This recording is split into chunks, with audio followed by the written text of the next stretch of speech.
Do you ever see a successful woman on your feed or in a magazine and think, wow, it must be nice to have it so easy? Well, think again. Behind that glossy cover or smiling face is a ton of hard work, countless failures, and endless learning experiences. I'm Rebecca Minkoff, and I'm here to tell you that success isn't a walk in the park. It takes grit, resilience, and a willingness to take risks. That's why I created Superwomen, a podcast that peels back the varnish and gets into the nitty-gritty of what it takes to make it as a woman in today's world. From luminaries and game changers to women you've never heard of but should, this podcast is here to inspire you to take your next leap, no matter how daunting it may seem. We'll explore the sacrifices these women have made, the highs and lows they've experienced, and the lessons they've learned along the way. So if you're ready to be inspired and learn from some of the most successful women out there, join me on Superwomen. Together, we'll uncover the stories behind the successes and prove that with hard work, determination, and a little bit of luck, anything is possible. Hey everyone, you're listening to Superwomen. Today's guest is Tieghan Gerard, a very good friend and the creator of Half Baked Harvest, the incredible food blog that turned into the bestselling cookbooks known and loved around the world. I personally came to know of her during COVID when I wanted to make literally everything she put on her Instagram. Cut to several years later, I'm happy to call her my friend. We talk about the hard work it takes to stay creative, especially in an overly and ever-growing space, and how she decided to really branch out and pivot away from just cooking into a full lifestyle brand. Take a listen. Tieghan. Hello. Hi. I'm so excited you're here. I'm so excited to be here. Thanks for having me. Yeah, finally. I feel like I've been a listener to the podcast forever, and we've known each other for so long. I know. Taylor was asking me, when did we meet? And I was like, well, it was a long, long time ago, and I was honored that you even knew who I was. But where did we meet? You know what? I couldn't believe you knew who I was. That's the funny thing. You came to one of my book events. At Saks? No.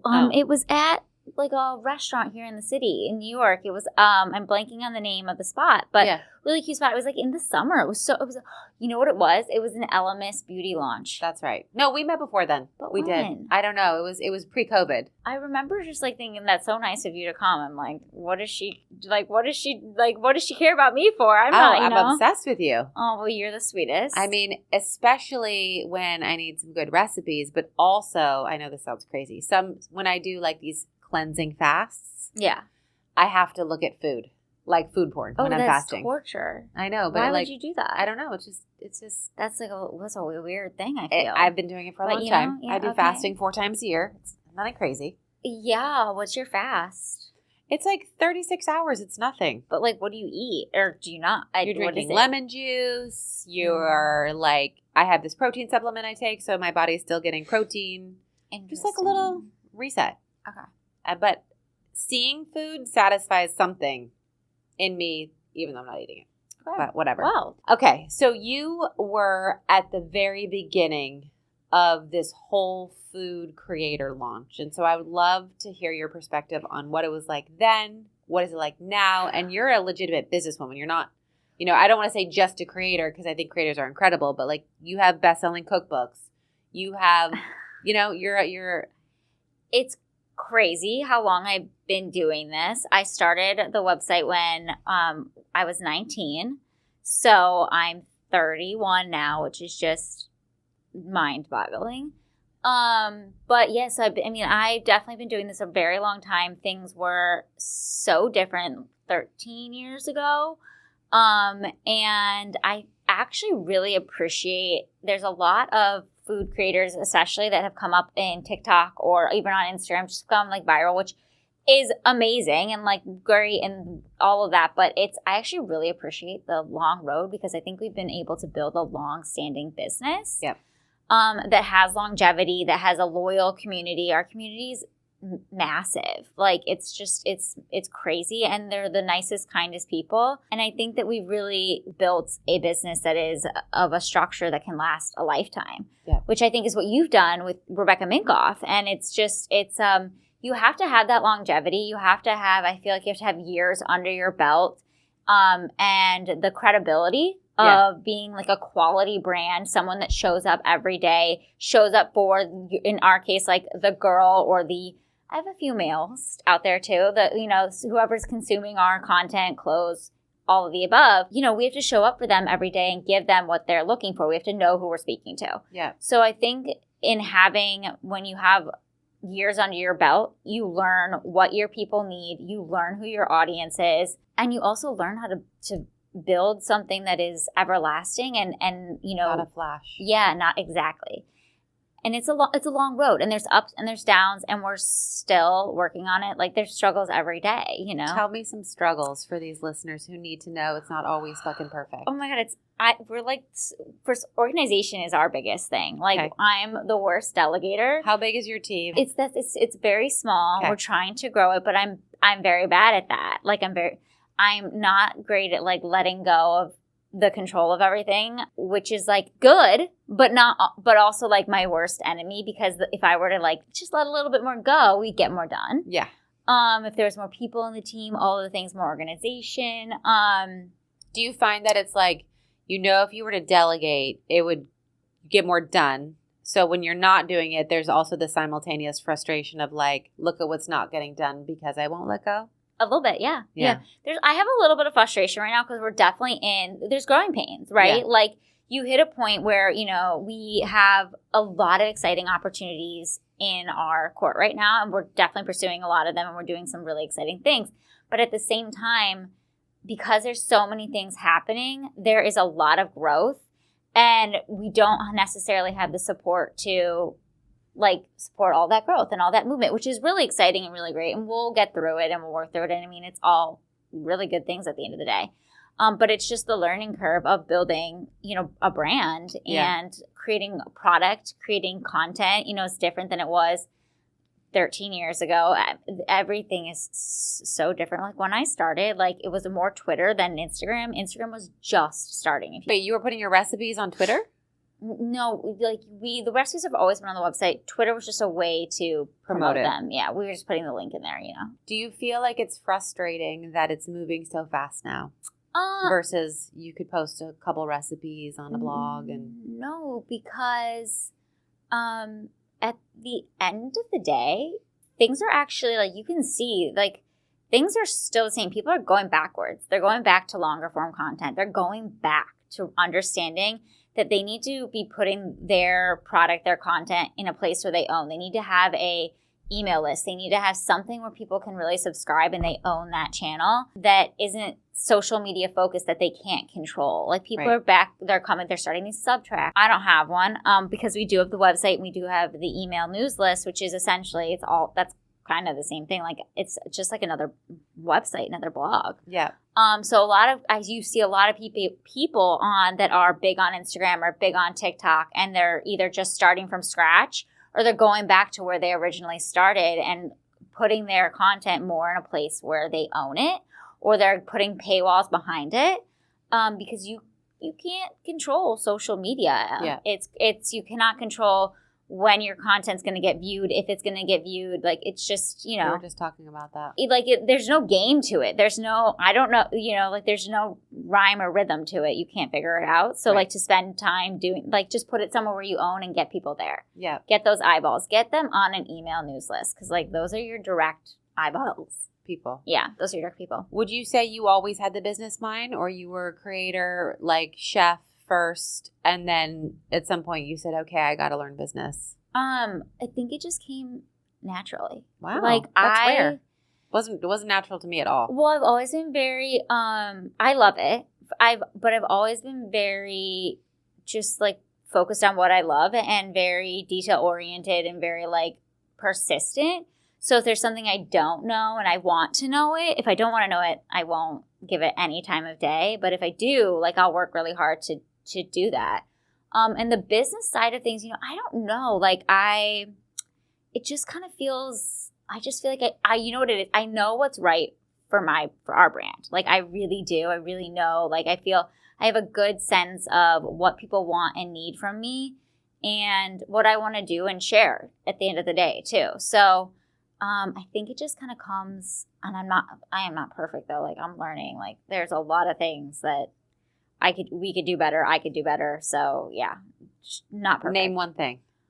delegation alone, Okay. team building, The team building is hard. stopping and like making sure my time is being spent in the best areas possible, Do you stop ever? No, never. Never? Because Do you take a vacation and like I'm completely really, unplug? I need to go somewhere tropical really bad. Okay. But I'm like one of those annoying people that gets really antsy on vacation. Okay. You have to be like productive. Yeah, I can't sit still. I have a really hard time. I'm like, just can't sit still. Okay. It's almost more stressful for me to do a vacation. So do you knowingly sign up to go to places knowing you're going to work but be in a tropical location? Yeah, for sure. Because I love a tropical location.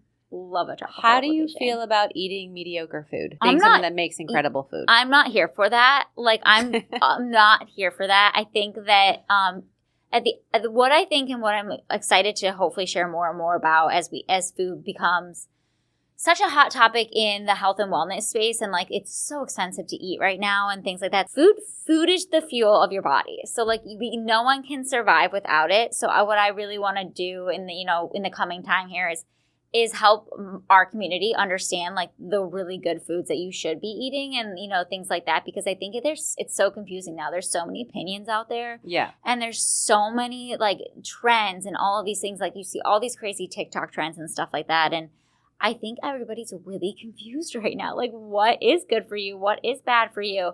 And I think at the end of the day, it comes down to mainly how you feel. But I also think that it's the quality of the food that you're buying and eating is really, really important. And you get really good, high quality food where you live. Well, I would think. It's actually really tricky because I'm in the mountains. So things like nothing is really growing, like Right. we're able to get good meats and things like that. But I actually buy most of my meat frozen from this brand called like Force of Nature. Oh. And I get it at Whole Foods, but it comes frozen. And like I think it's time consuming, but it's important. I think it's so important to find high quality meats and seafood and know where they're coming from, because that stuff can be so toxic. Like we get Butcher Box delivered frozen. Butcher Box is great. Yes, yeah. I love Butcher Box, and they do a lot of really good frozen meats that come from like grass finished beef and things like that, which I think is just so important. Yeah. So let's talk about the fact that you never turn off. How does that affect personal? I feel like you're the exact same way. I am, but I can really check out on a vacation. Oh, really? If I plan it correctly, like I tried to take one 2 weeks ago and I didn't plan it properly, and then I didn't check out. I didn't go anywhere. I had a staycation. Oh, see, I would never do a staycation. That would not work. My husband didn't feel like traveling. I put the kids in camp, and I was like the whole week to myself, and I worked. But next week I'm taking one, and I'm going offline. And it's not even vacation. It's my nephew's bar mitzvah, but I'm still taking off the whole week. So let me know how that goes for you. I'll be on my email. What do you do if and when you want to pursue personal things, and what does that look like for you? I usually, honestly, a lot of my personal stuff is my work stuff. I have a lot of friends that I've built through work and things like that, which I kind of love. Yeah. It gives us a shared interest and things like that. And I've met a lot of people through work that maybe I once worked with and don't anymore, and now they're just good friends. And then, as terms of like family and things, the unfortunate but also beautiful thing is I work with my mother. She's my business partner. So I love that. The two of us don't turn off very easily. She's actually in Turks and Caicos right now, and she's still shooting off her emails. Oh, my God. So what does she do in the business, and then where do you? So my mom built the website. She is, I always say she's the moneymaker of the business, if you ask me, because she's the smart one. She just is she handles a lot of the nuts and bolts, the upkeep of the website, the advertisements that you see on the sidebars of the website, does a lot with our email news list, does a lot with our advertisement agency. So you've been able, even though you said you don't like delegating, you've been able to hand that part off to her. Yeah, that was easy because when she built the website, it was just like a natural, like she did the website, I did the content, the creativity. Like I'm always like the direction, I would say, of where things are going. And I'm definitely getting a lot more into the business side of things as we pick up new, ventures and stuff like that, like into product and things that we're moving forward in that are outside of just cookbooks, which are really exciting. So you're teasing that you're launching more than cookbooks. We're launching more than cookbooks. It's in the product space. It's in the tabletop space. Everybody knows. So it's like whatever. They're excited. Yeah. And it's not, I love the candles, but there will be more candles, but this will be our standalone brand. So I'm really excited. And it'll be Half Baked Harvest. It will be Half Baked Harvest. So as we get into that, and then also other things, and we have a bunch of different conversations happening right now, which is why it's so exciting, but it's also it's a lot. So yeah. And it's a new territory that you're not necessarily familiar with. Yes, exactly. But I think that it's important to try different things, have different revenue sources, because you don't, the world is always changing. Social media is always changing. Things in this space are, it's still the unknown. It's not the traditional route. Right. It's becoming much more of the know, like to have this type of a career and to start out in social media or, food. And I think right now, I mean, like even in your space, like fashion designers, they have to have a platform. Yeah.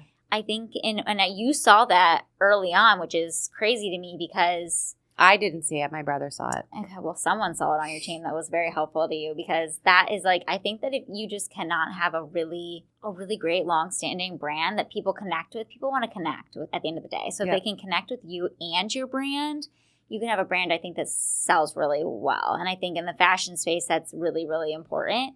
And you see a lot more designers, having Instagram accounts and, kind of sharing more content or a little bit more behind the scenes or just about what their teams are doing, just like a little bit more on social, some more so than others. And that's cool. Yeah. Or getting a lot of celebrity involvement, which I think you're very familiar with, but now it's very different. Very different. We were talking about that this morning. I was on the radio and they were bringing up, like, they named all the, like, girls of the early 2000s. I was like, oh, I just gave them a bag and then they wore it. It was so simple. It was so simple. Right? Nothing is that simple anymore. Not at all. Become fearless and focused in pursuit of your dreams. In my book, Fearless, The New Rules for Unlocking Creativity, Courage, and Success, now available in paperback, I share personal stories and practical advice I've learned along the way in pursuit of my own, in fashion world and in my personal life. I talk about how persistence and courage have been the keys to my success. I share my journey of building a company and the challenges I've faced along the way. By refusing to give up and constantly stepping out of my comfort zone, I was able to break through the unspoken rules that have held women back for far too long. My hope through writing this book is to encourage you to face your own fears and take risks when going for your own goals. Fearlessness is a choice, and we all have the power to make it. The book is now available in paperback, including updated content and a new bonus chapter. So, speaking of not that simple, anyone anywhere can do a recipe, film it, put it up, go viral. How would you say your perspective on not only creators that are, coming every single day in your space, but also AI, which we spoke of? Like, soon AI could just, give the contents of your cookbook without you buying it. It's a very scary thing. Yeah, AI is taking recipes and they're just kind of putting them like under Google. Like if you search, like hot honey chicken, and then it'll be my recipe, but it'll be completely like just like taken from the website, but on Google. So you don't actually have to click through to the website. Right. And a lot of times because like AI is doing it and it's not perfect, it's actually not like fully correct. Like they're missing something, or like one of the ingredients gets cut off. It's like a wonky thing. It's not perfect. So AI is not great for us in that realm because it's taking essentially a lot of our readership down. And then they're doing a subpar recipe and they're like, ugh, I didn't even like the right. hot And then chicken. they're blaming you. But it's like, well, did you click through the recipe? Did you click actually into the website to see it, or did you just get it off of Google? Right. Because it's, like, I'll do the same thing. You'll search something and like Google gives you the answer right there in a little snippet from another website. Right. But you don't have to click into the website to see the answer. So the answer is always go to the creator's website. Always go to the creator's website. I mean, AI is like a beautiful, horrible thing. It's great for some things and not so great for other things. So like, yeah, always go to the website is really important for sure. But it's something that a lot of people are dealing with right now because they're taking their readership down. They're taking their followers down. So it's scary, but there's people like working against it. I don't know what they're doing in it, but there's a lot of like our advertising agency is really working to try to like combat it and fight some of it, and what Google and AI can take and not take, because it's essentially stealing content too. So yeah, there's good and bad sides to it. Oh my God. Yeah. That's a little crazy and unhinged. I mean, it's not just happening for you. I mean, it's unhinged in a way it's happening for everyone, Right. Right. Like, yeah. Well, hopefully AI can't make a bag yet. AI is crazy. That whole world to me is way too. I'm not like. Does that scare you as a technical. threat to business more than like 150,000 new food creators every day? Yeah, because I think that like AI is that is the future. People are very, very smart and they're creating more and more every single day to just make things easier essentially for people. And I think that the creators that come up, there's, out of the 125 that come up, 25% of them will maybe kick through. I don't even know. And the longevity, like you've been doing this for 12 years. So like. You got to stick with it and you got to be persistent. I'm a very persistent person. So you don't get knocked down easily? No. I knock myself down more than anything else. And no, I don't get knocked. Somehow keep pushing. So when you knock yourself down, what do you do to get out of that spiral? I just keep going. Like literally, I feel like you're like, I suck, but you're keeping walking? Not that bad, but I kind of like am like Dory from Finding Nemo. Just keep swimming. I literally say that to myself all of the time. I'm trying to be better about it. But yeah, I'm definitely my own worst critic. I'm like a very typical type A Virgo. So it's fun. Oh my God. Yeah. I'm my worst critic, but I have a humor about it. Like I can make fun of myself and I criticize myself, but it doesn't make me sad. Does it make you sad when you do it? Yeah, you get down. I get down on myself. Yeah. But I don't think I take myself too seriously though. Like where it's like, I'm like, yeah, but I definitely get down on myself. I don't have much of a sense of humor. Aw, I think you do. It's very dry. It's like, dry. It's just, yeah. Okay, well that's a sense. Like, it's me. What do you do to stay creative, like as far as recipe creation? No, I think what's interesting is I don't actually look at a lot of food. I don't consume food content. On purpose? On purpose, yeah. It doesn't inspire me. I don't think that it's a lot of people at the end of the day. So at the end of the day, we all need really simple, quick, and easy recipes, right? And it's the hardest thing to create because it is very hard to stay creative when really you need. Like, ideally, people just want 5 ingredients. But the thing is there's ways to do it, but that's not easy to actually create something that's flavorful, has multiple nutrients in it, and is like what you want to eat. Right. Like, you got to make it so that you want to eat it. You know what I mean? And so I get a lot of inspiration. I have a big family, so I'm very lucky in that realm, and always kind of like those flavors that what they're craving and stuff like that. I love to create recipes for people that I'm cooking for. So that always seems to be changing. And then the seasons are huge for me. Like I really go by the seasons, the weather, and like how things are feeling. If it's, nice and sunny and like as we're getting into spring here, I'm so excited to like create big salads and things that are beautiful, get some edible flowers. Like I can make a recipe different so easily by just switching herbs and swapping out a meat for this or doing it like in a slightly different way that makes it feel so fresh and new and exciting for like that time of year or that time in our lives. I think there are food trends, and just like there's fashion trends. I'm not big on the food trends personally because I think that at the end of the day, again, what we really want and need is simple and easy, and it's like, why are we doing all these extra steps to like get something crispy when you could just, I don't know, put it in the oven? There's some crazy stuff on TikTok, but crazy stuff. So many steps. It's like when a woman goes on and does a 100-step beauty routine, there's that for cooking. And I'm just like, who has the time? Who has the time? Who has the time for a 100-step beauty routine? That is not what I'm doing. No. I think I'm on 3 steps. Yeah, mine's pretty simple. And I've actually noticed that the simpler it is, the better my skin is. Yeah, which is great. We've added so much crap to our skincare that it's, I agree. Yeah. What is a piece of advice you'd like to leave my listeners with, either that you learned the hard way or someone gave to you that was actually helpful? Hire people that are smarter than you, I think, is a really great one. Don't be afraid to hire people that are essentially like better than you are, because hire for what you can't do, and you'll be thankful for it. I love that. What is a piece of advice for someone entering your space or spaces adjacent to you that you think as they're just starting their career would be really beneficial? Put your content where you own it. Create an email news list, create a website, or, a Substack. But I think that a website is really, start from there. Build your email list, build your subscribers, build your community. How do you build that? that? Is So it like that 10 friends with their 10 emails? Exactly. And word of mouth is everything. I think that people don't underestimate word of mouth so much. I think that our community was built on word of mouth. So as long as you're creating quality content that people really want and need, and you're giving your audience value, the word of mouth will spread vastly. Yeah. Love that. All right. Where can people buy your 5 cookbooks, right? Is it 5? Yeah, I think you told me it was 5. The last one came out in November. I think it's 4. It's 4. Okay, fine. Where It's can people 4. buy them? Website, handles, Yes. etc. So everything's very much Half-Baked Harvest.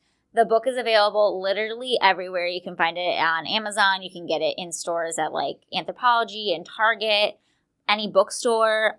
So the books are pretty everywhere you can think of.